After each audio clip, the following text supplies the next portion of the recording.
নমস্কাৰ মই জোনা কংকন স্বাগতম জনাইছো ই নিউজ জানিলৈ আৰু এই মুহূৰ্তত লৈ আহিছো এক বিশেষ পৰ্যালোচনা ইতিমধ্যে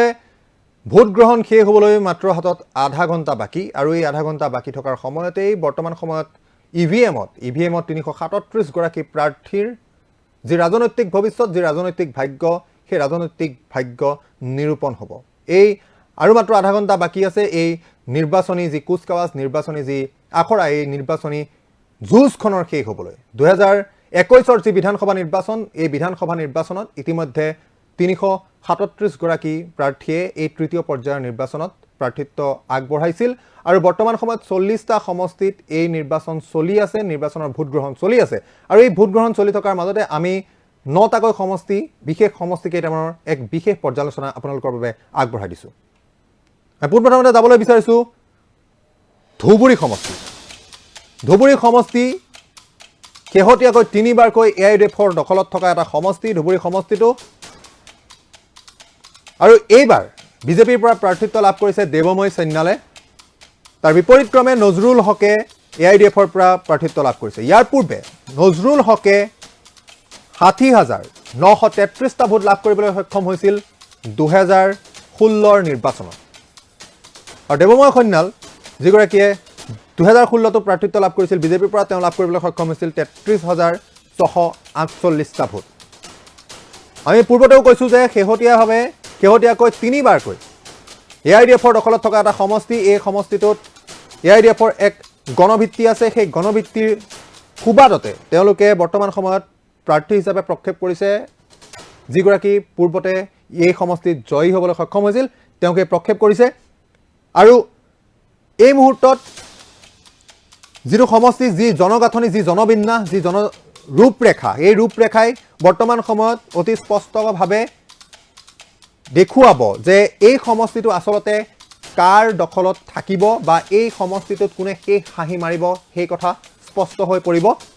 আমি গোলকগঞ্জ সমষ্টিলৈ যাবলৈ বিচাৰিছো গোলকগঞ্জ সমষ্টি অশ্বিনী ৰায় চৰকাৰ বিজেপিৰ পৰা প্ৰাৰ্থিত্ব লাভ কৰিছে বিজেপিৰ পৰা প্ৰাৰ্থিত্ব লাভ কৰা অশ্বিনী ৰায় চৰকাৰ কংগ্ৰেছৰ পৰা প্ৰাৰ্থিত্ব লাভ কৰিছে আব্দুছ আলী চৰকাৰে নিৰ্দলীয়ভাৱে ইয়াতে প্ৰাৰ্থিত্ব প্ৰদান কৰিছে নিৰ্দলীয়ভাৱে আবু তাহেৰ বেপাৰী এইখিনিতে যদি আমি উল্লেখ কৰোঁ যে আবু তাহেৰ বেপাৰী যদি কোন আছিল বুলি এই মুহূৰ্তত প্ৰশ্ন হয় আবু তাহেৰ বেপাৰীক পাহৰি যোৱাটো অতি এই মুহূৰ্তত দুৰূহ কাম কিয়নো দুবাৰকৈ এই সমষ্টিটোত আবু তাহেৰ বেপাৰীয়ে নিজৰ দখলত ৰাখিছিল আৰু বৰ্তমান সময়ত আবু তাহেৰ বেপাৰীয়ে পুনৰবাৰৰ বাবে প্ৰাৰ্থিত্ব লৈ বৰ্তমান সময়ত এই সমষ্টিটোত নিজৰ কুচকাৱাজ অব্যাহত ৰাখিছিল নিজৰ প্ৰচাৰ অভিযান অব্যাহত ৰাখিছিল গোলকগঞ্জ সমষ্টিত এই দুগৰাকী যি কংগ্ৰেছ আৰু বিজেপিৰ প্ৰাৰ্থী আছে মিত্ৰজোঁট আৰু মহাজোঁটৰ প্ৰাৰ্থী আছে এই মিত্ৰজোঁট আৰু মহাজোঁটৰ প্ৰাৰ্থীৰ কাৰণে এই হাই ভল্টেজ গেমটোত এই হাই ভল্টেজ যি খেলখন চলি আছে সেই খেলখনৰ মাজত কিন্তু আবু তাহেৰ বেপাৰীয়ে তীব্ৰ প্ৰত্যাহ্বান ৰূপে থিয় দিবলৈ সক্ষম হৈছে অশ্বিনী ৰায় চৰকাৰে যোৱাটো যি নিৰ্বাচন আছিলে নিৰ্বাচনত তেওঁ লাভ কৰিবলৈ সক্ষম হৈছিল 74,644টা ভোট তাৰ বিপৰীতক্ৰমে আব্দুছ আলী চৰকাৰে কংগ্ৰেছৰ পৰা লাভ কৰিবলৈ সক্ষম হৈছিল 68,253টা ভোট আৰু এই যি সমীকৰণ ৰাজনৈতিক সমীকৰণ এই ৰাজনৈতিক সমীকৰণৰ মাজত আবু তাহেৰ বেপাৰী যিগৰাকীয়ে দুবাৰকৈ বিধায়ক হিচাপে আছিলে গোলকগঞ্জ সমষ্টিত আৰু গোলকগঞ্জ সমষ্টিৰ এই আবু তাহেৰ বেপাৰীয়ে কিন্তু বৰ্তমান সময়ত মূৰৰ কামৰণি সৃষ্টি কৰিছে এই দুগৰাকী প্ৰাৰ্থীৰ বাবে কিয়নো গণভিত্তি পূৰ্বৰ পৰা গণভিত্তি থকা আবু তাহেৰ বেপাৰীয়েও এই গোলকগঞ্জ সমষ্টিত নিজৰ প্ৰাৰ্থিত্ব আগবঢ়াইছে এবাৰ যাবলৈ বিচাৰিছো চিডলি সমষ্টি চন্দন ব্ৰহ্ম বিপিএফৰ পৰা প্ৰাৰ্থিত্ব লাভ কৰিছে জয়ন্ত বসুমতাৰে ইউপিপিএলৰ পৰা প্ৰাৰ্থিত্ব লাভ কৰিছে চন্দন ব্ৰহ্ম 2006 চনৰ পৰা এই সমষ্টিটোত বিধায়ক হিচাপে আছে যোৱাটো যি 2016ৰ নিৰ্বাচনত 75,860টা ভোট লাভ কৰিবলৈ সক্ষম হৈছিল আৰু এই সমষ্টিটোত যি চন্দন ব্ৰহ্মৰ গণভিত্তি এই চন্দন ব্ৰহ্মৰ গণভিত্তিয়ে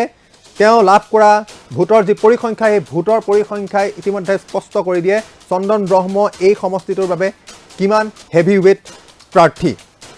এবাৰ আমি যাবলৈ বিচাৰিছো বঙাইগাঁও সমষ্টি অত্যন্ত গুৰুত্বপূৰ্ণ সমষ্টি বঙাইগাঁও সমষ্টি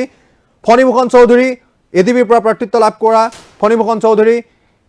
শংকৰ প্ৰসাদ ৰায় কংগ্ৰেছৰ পৰা প্ৰাৰ্থিত্ব লাভ কৰিছিল আৰু ফণীভূষণ চৌধুৰী যিগৰাকী ফণীভূষণ চৌধুৰী 4টা দশক জুৰি এই সমষ্টিটো নিজৰ দখলত ৰাখিবলৈ সক্ষম হৈছে এই অভিলেখ সংখ্যক 8 বাৰকৈ এই সমষ্টিটোত জয়লাভ কৰিবলৈ সক্ষম হৈছে। যোৱাটো যদি নিৰ্বাচনৰ কথা আমি উল্লেখ কৰিবলৈ যাওঁ তেতিয়াহ'লে এজিপিৰ পৰা প্ৰাৰ্থিত্ব লাভ কৰা ফণীভূষণ চৌধুৰীয়ে এই সমষ্টিটোত ৭৭,২৯২টা ভোট লাভ কৰাৰ বিপৰীতে শংকৰ প্ৰসাদ ৰায়ে কংগ্ৰেছৰ পৰা শংকৰ প্ৰসাদ ৰায়ে ৪৫,৯৭২টা ভোট লাভ কৰিবলৈ সক্ষম হৈছিল ২০১৬ নিৰ্বাচনত। আৰু ফণীভূষণ চৌধুৰীয়ে এই সমষ্টিটোৰ পৰাই বিধায়ক হৈছিল, এই সমষ্টিটোৰ পৰাই মন্ত্ৰিত্ব লাভ কৰিবলৈ সক্ষম হৈছিল। আৰু বৰ্তমান সময়তো এই সমষ্টিটোৰ কাৰণে হেভিৱেট যিগৰাকী প্ৰাৰ্থী সেই প্ৰাৰ্থী হিচাপে নাম উচ্চাৰিত হৈ থকা অন্যতম নামটোৱেই হৈছে ফণীভূষণ চৌধুৰী। আমি এইবাৰ যাবলৈ বিচাৰিছোঁ পাটাচাৰকুছি, অতি গুৰুত্বপূৰ্ণ সমষ্টি এইবাবে কিয়নো দুটা দলৰ শীৰ্ষ নেতৃত্বই এই সমষ্টিটোত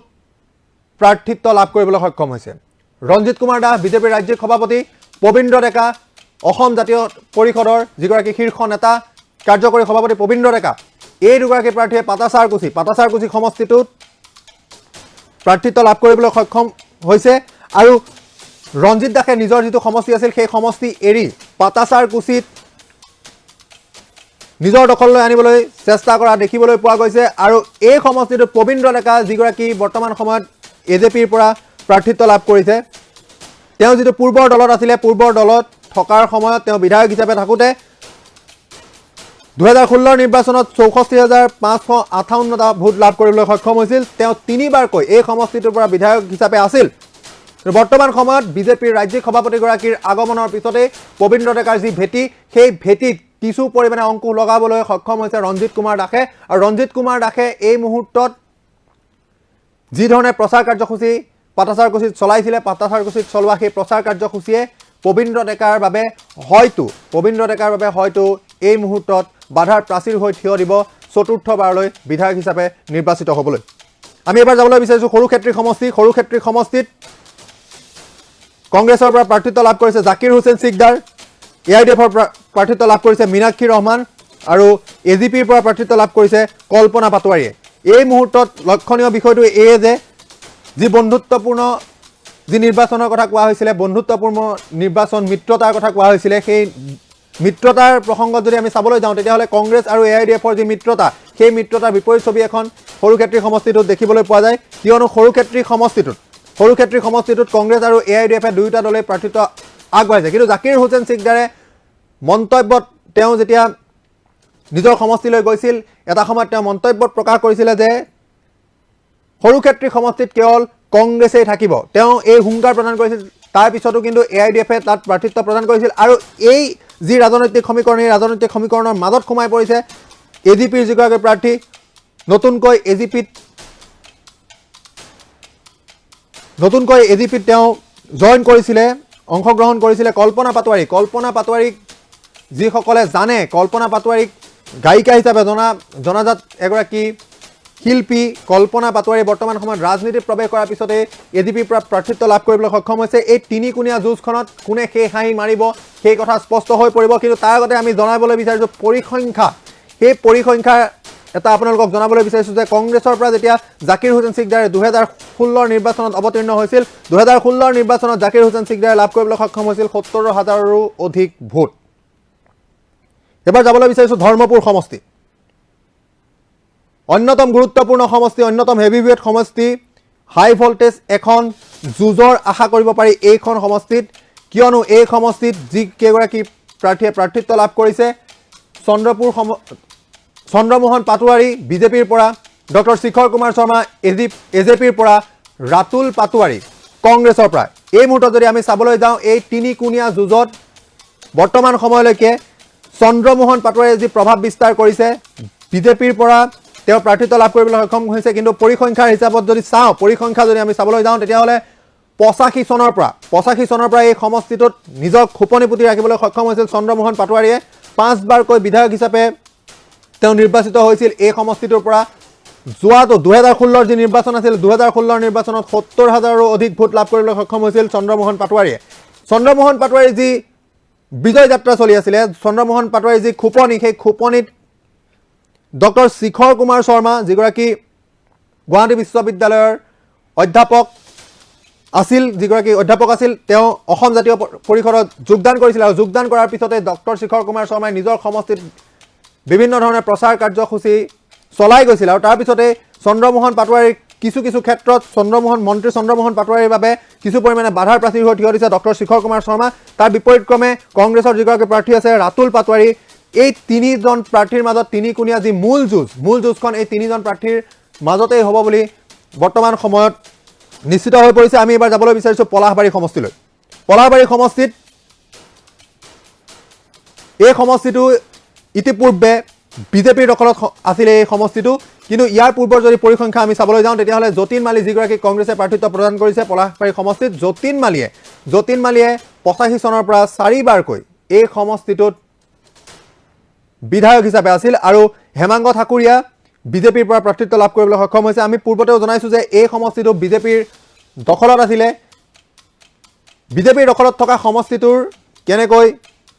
বিজেপিৰ দখলত ৰাখিবলৈ সক্ষম হয় হেমাংগ ঠাকুৰীয়া সেই কথা লক্ষণীয় হ'ব, কিন্তু এইখিনিতে এই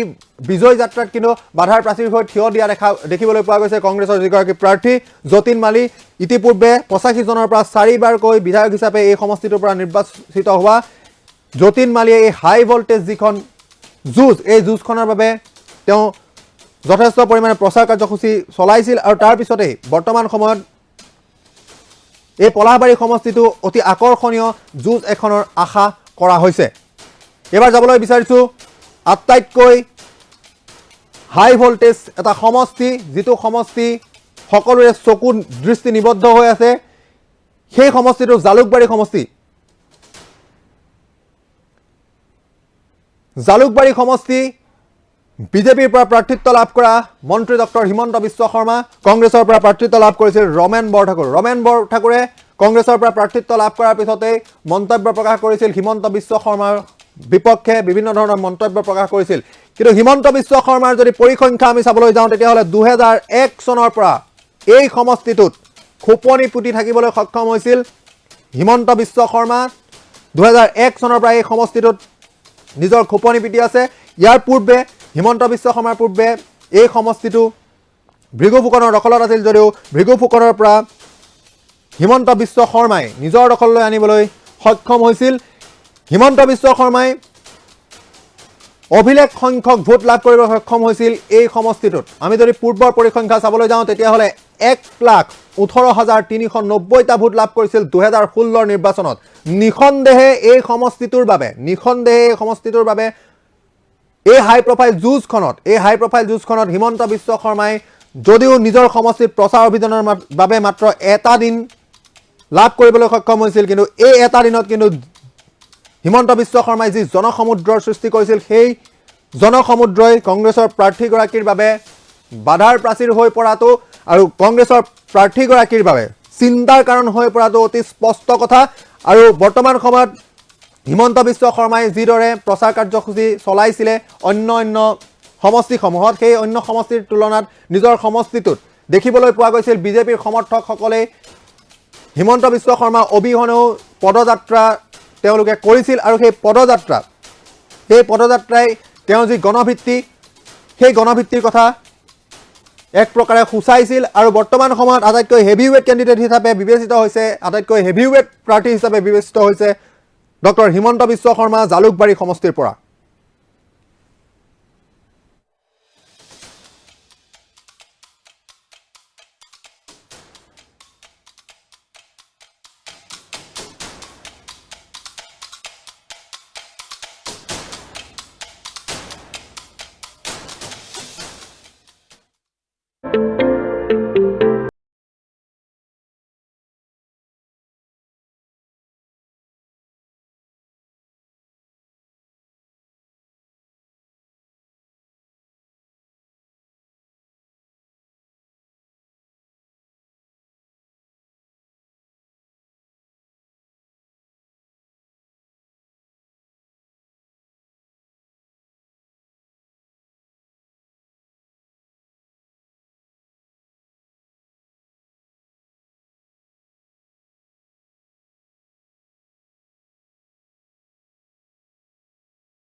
কৰিম।